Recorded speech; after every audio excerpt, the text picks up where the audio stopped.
ಭಾರತದ ಜನಗಳಾದ ನಾವು ಭಾರತವನ್ನು ಒಂದು ಸಾರ್ವಭೌಮ ಸಮಾಜವಾದಿ ಸರ್ವಧರ್ಮ ಸಮಭಾವದ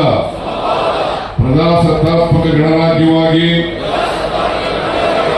ರಚಿಸಲು ಮತ್ತು ಅದರ ಸಮಸ್ತ ನಾಗರಿಕರಿಗೆ ಸಾಮಾಜಿಕ ಆರ್ಥಿಕ ಮತ್ತು ರಾಜಕೀಯ ನ್ಯಾಯ ವಿಚಾರ ಅಭಿವ್ಯಕ್ತಿ ವಿಶ್ವಾಸ ಧರ್ಮಶ್ರದ್ಧೆ ಮತ್ತು ಉಪಾಸನಾ ಸ್ವಾತಂತ್ರ್ಯ ಸ್ಥಾನಮಾನ ಹಾಗೂ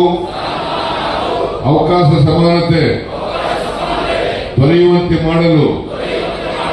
ಮತ್ತು ವ್ಯಕ್ತಿ ಗೌರವವನ್ನು ರಾಷ್ಟ್ರದ ಏಕತೆಯನ್ನು ಹಾಗೂ ಅಖಂಡತೆಯನ್ನು ಸುನಿಶ್ಚಿತಗೊಳಿಸಿ